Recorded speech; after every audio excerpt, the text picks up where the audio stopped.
உயிர்த்த ஆண்டவர் இயேசு கிறிஸ்துவில் எனக்கு மிகவும் பிரியமான சகோதர சகோதரிகளே, 27ஆம் வாரம் திங்கள்.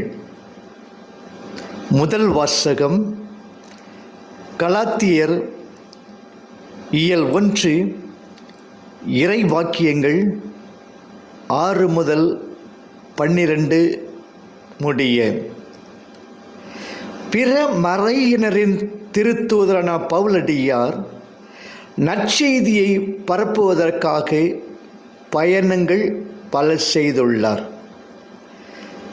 தனது 2ஆம் தூதுரை பயணத்தின் போது கிபி 49 முதல் 52 முடிய கலாத்திய மக்களுக்கு நற்செய்தியை அறிவித்தார். 3ஆம் பயணத்தின் போது அங்கு சென்று புது கிறிஸ்தவர்களை உறுதிப்படுத்தினார். இதற்கிடையில் பவுலடியாரின் பகைவர்கள் சிலர் அங்கு சென்று, இதோ நாங்கள் அளிக்கும் நற்செய்திகள் என்று தவறானவற்றை போதித்தனர். எனவே கலாத்தியர்களின் நம்பிக்கையில் தடுமாற்றம் இவர்களை எச்சரிக்கும் வகையில் அமைந்துள்ளது. இன்றைய வாசகம்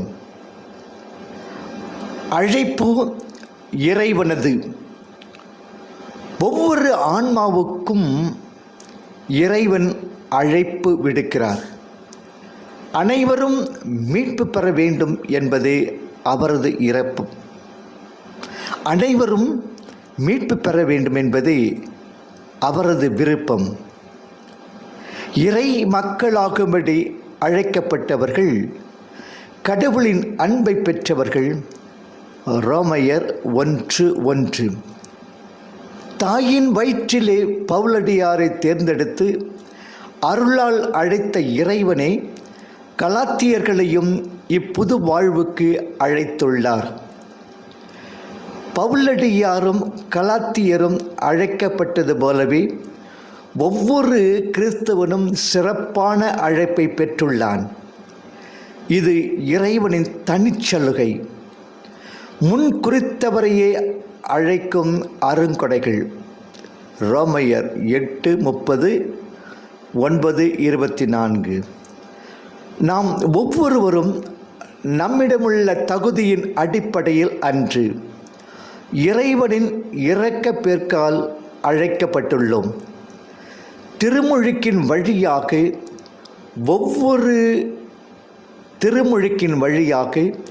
மூவொரு கடவுளின் வாழ்வில் பங்கு பெற்றுள்ளோம். இறை அழைப்பின் மேன்மையை உணர்கின்றேனா? அதற்கொப்ப வாழ்கின்றேனா? நற்செய்தி ஒன்றே. திரு அவையின் தொடக்க காலத்திலேயே அதில் உட்பூசல்கள், தவறான போதைகள் தோன்றின. திரு அவை பலவீனமுள்ள மனிதர்களை கொண்டது என்பதையே இது காட்டுகிறது. யூத சமயத்திலிருந்து மனம் மாறிய சில தீவிர கிறிஸ்தவர்கள் கிறிஸ்துவின் நற்செய்தியை மட்டுமன்று திருச்சட்டத்தையும் விருது சேதனம் போன்ற வெள்ளிச்சடங்குகளையும் அனுசரித்தால்தான் ஒருவன் மீட்பு பெற முடியும் என்று போதித்தனர். இவ்வேளையில்தான் தான் போதித்த நற்செய்திக்கு முரணாக வானதூதரை வந்து போதித்தாலும் ஏற்றுக்கொள்ள வேண்டாம் என எச்சரிக்கிறார் பவுலடியார். நாளுக்கு நாள் சட்டங்களும் சடங்குகளும் மாறலாம். ஆனால் நன்னெறி உண்மைகளும் இறைவனால் வெளிப்பட்ட வேத சத்தியங்களும் காலத்திற்கேற்ப மாறக்கூடியவை என்பதும் மாற்றி அமைக்கப்பட வேண்டும் என்று வாதாடுவதும் பொருளற்ற போக்காகும். இதன் பயனாக திரு அவையிலும் குழப்பங்கள் ஏற்பட்டு கூச்சல்கள் அதிகரிக்கலாம். ஆனால் உட்பெயர் பாறை, நரகத்தின் வாயில்கள் அதன் மேல் வெற்றி கொள்ளா. மத்தேயு 16:16 என்ற நமது ஆண்டவரின் சொற்கள் நமக்கு நம்பிக்கை ஊட்ட வேண்டும். பவுலடியாரின் எடுத்துக்காட்டு. நற்செய்தியை பரப்புவதிலே தன்னை அழித்து கொண்டவர் பவுலடியார். நற்செய்தியின் பொருட்டு எல்லாருக்கும் எல்லாமுமானார். 1 கொரிந்தியர் 9:22. பவுலடியார் இறைவனுக்கு உகந்த ஆபிரகாம், திருப்பாடல் 105:42, மோசே 2 அரசர் 18:12, யோசுவா நீதி தலைவர்கள் 2:6 போன்ற நல்ல ஊழியன், ரோமையர் 1:1, பிலிப்பியர் 1:1. இவர் அடிமை போல் இறைவனை சார்ந்து வேலையாள் போல் பிரமாணிக்கமாய் இருந்த இறைவாக்கினர் போல இறைவனுக்கு பணிந்து வாழ்ந்தார். தன் குருவும் தலைவருமான இயேசுவின் ஊழியத்தில் உழைத்து ஒடிந்து போனவர். நமக்கு நல்லதோர் எடுத்துக்காட்டு. சீடர்களை சிறைபிடிக்க எழுந்த பவுலடியார் ஒரு நொடியில் ஆண்டவரின் சீடனானது எப்படி? தமஸ்கு பயணத்தின் போது இயேசுவை கண்டதன் விளைவு அன்று ஆண்டவர் அவரை ஆட்கொண்டார். அதுதான் அவரது திருமுழுக்கு நாள். அன்று முதல் அவருக்கே ஆளானார். அவரது பணியில் தன்னையை பலியாக்கினார். நாம் ஒவ்வொருவரும் இயேசுவுக்கே ஆளானோம். பவுலடியாரின் ஆர்வம் நம்மிடம் உண்டா? மனிதருக்கு உகந்தவனாய் இருக்க பார்த்தால் நான் கிறிஸ்துவின் ஊழியனாய் இருக்க முடியாது. நினைவில் நிறுத்துவோம்.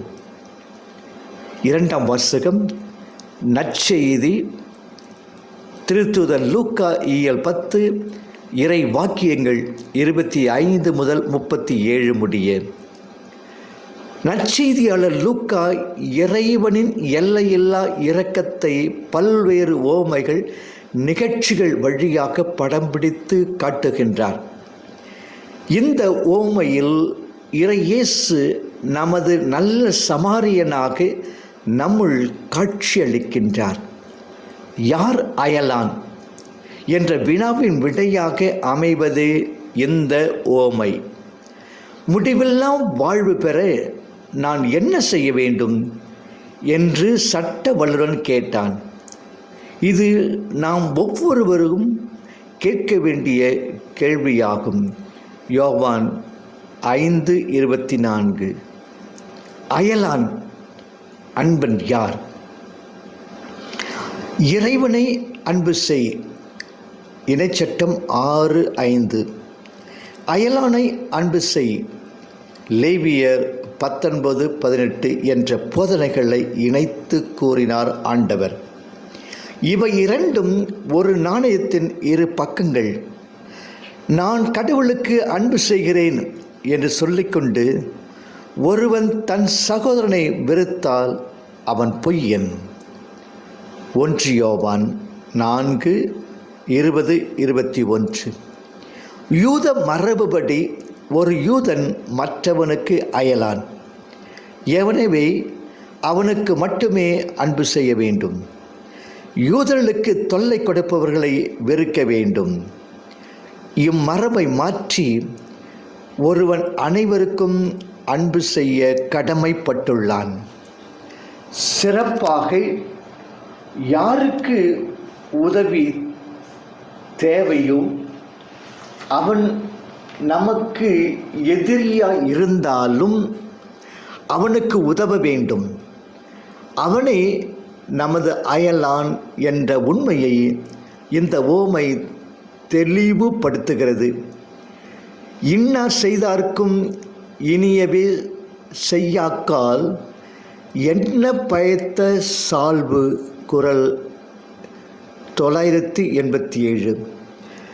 இந்த ஓமையில் வரும் வழிபோக்கன் தக்க துணையின்றி பயணம் செய்தான், தாக்கப்பட்டான். வான்வீடு நோக்கி பயணம் செய்யும் ஒவ்வொரு ஆன்மாவிற்கும் வழியும் வழித்துணையும் கிறிஸ்துவே ஆவார். யோவான் 14:6. அவரின்றி என் பயணத்தின் இறுதி முடிவாகிய வான்வீட்டை அடைய முடியாது என்பதை உணர்கின்றேனா? இறையன்பு, பிறரன்பு. கோயிலில் வழிபாடு நடத்திவிட்டு வீடு திரும்பும் குருவும் லேவியனும் குற்றுயிராய் கிடந்த வழிபோக்கனை கண்டும் காணாதவர் போல் விலகி சென்று விட்டனர். இவர்களுக்கு வேத நூல்கள் மனப்பாடம், திருப்பாடல்களே இவரது ஜெபம். எனினும் குற்றுயிராய் கிடந்தவனுக்கு உதவ மனம் வரவில்லை. பலியை அல்ல, இரக்கத்தையே விரும்புகிறேன் என்ற வேத வாக்கை இவர்கள் மறந்தனர். ஓசே 6:6. இவர்களது சமய சடங்குகள் வெறும் சம்பிரதாயங்கள். இறையன்பு பிறரன்பில் கட்டப்பட வேண்டும் என்ற அடிப்படை போதனையை மறந்து விட்டனர். இறையன்பு = மனம் இறங்குதல். பாலஸ்தீன நாட்டில் சமாரிய மாநில பகுதியில் வாழ்ந்தவர்களே சமாரியர். பிற இனத்தருடன் கலப்பு மனம் செய்து கொண்டவர்கள். எனவே யூதர்களால் வெறுத்து ஒதுக்கப்பட்டவர்கள். யூதர்கள் நமது ஆண்டவரையும் சமாரியன் என்று பழித்ததுண்டு. யோவான் 8:48. எனினும் இந்த உவமையில் வரும் சமாரியன் அனைவர் பாராட்டையும் பெறுகிறான். தன் பகைவனாகிய யூதனை அணுகினான், மனம் இறங்கினான், காயங்களை கட்டினான், 2 வெள்ளிக்காசுகளை அளித்தான், மேலும் தருவதாக கூறினான். 10:33-35. இந்த விரிவான விவரங்கள் இவனது நல்ல உள்ளத்தையும் படம் பிடித்து காட்டுகின்றன.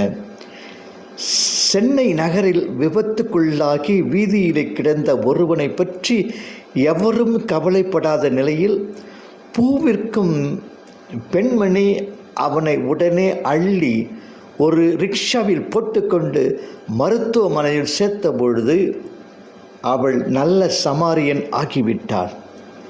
பாவத்தால் குற்றுயிராய் கிடந்த மனித சமுதாயத்திற்கு அருள் வாழ்வளித்து இறைவனது இல்லத்திற்கு அழைத்து சென்ற ஈடு இணையற்ற நல்ல சமாரியன் நமது ஆண்டவர். நானும் நல்ல சமாரியனாக மாற வேண்டும். இறைவனது இரக்கத்தையே நீ இளகிய இதயங்களில் காண்கிறாய். ஆதரவற்றவர்களை காப்பாற்றுவதற்காகவே இதை இறைவன் அவர்களுக்கு அளித்துள்ளார்.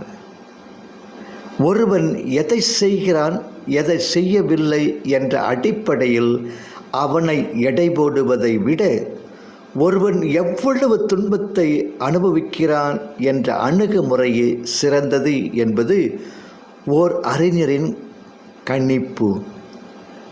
நீரும் போய் அவ்வாறு செய்யும். ஆண்டவர் இயேசு நம்மை நிறைவாக ஆசீர்வதிப்பாராக. ஆமென்.